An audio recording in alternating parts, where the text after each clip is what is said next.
ব্যাংকে ইনভেস্টমেন্ট তো সেফ মনে হচ্ছে, তাই না? কিন্তু প্রশ্ন হলো, সেফ নাকি শুধুই অলস টাকা? হাতে জমানো 10 লক্ষ টাকা নিয়ে আসিফ ভাবছে ব্যাংকে রাখাই সবচেয়ে নিরাপদ। কিন্তু জামিল খুঁজছে এমন কিছু যা সময়ের সাথে পাল্লা দিয়ে বাড়বে। আসিফ তার টাকা ব্যাংকে রেখে কিছু ইন্টারেস্ট পেলেও মুদ্রাস্ফীতির কারণে সেই টাকার প্রকৃত মূল্য ধীরে ধীরে কমতে থাকে। কাগজে টাকা বাড়লেও বাস্তবে আগের জিনিস আগের দামে কেনা যায় না।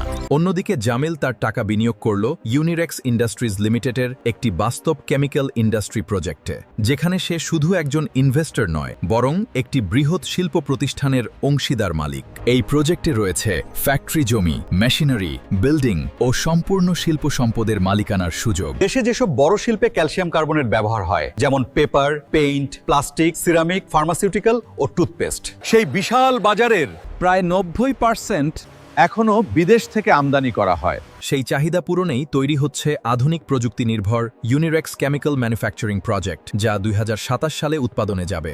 উৎপাদন শুরু হলে মালিকরা পাবেন নিয়মিত লাভাংশ, আর সময়ের সাথে সাথে তাদের মালিকানার মূল্যও বাড়তে থাকবে। কারণ এটি কোনো কাগজে প্রতিশ্রুতি নয়, এটি একটি বাস্তব শিল্প সম্পদ। তাই শুধু টাকা জমিয়ে রাখবেন না, এমন জায়গায় বিনিয়োগ করুন যেখানে আপনার টাকা কাজ করবে, সম্পদ তৈরি করবে এবং ভবিষ্যতের আর্থিক স্বাধীনতার ভিত্তি গড়ে দেবে। বিস্তারিত জানতে আজই যোগাযোগ করুন ইউনিরেক্স ইন্ডাস্ট্রিজ লিমিটেডের হেড অফিসে অথবা হটলাইনে কল করুন।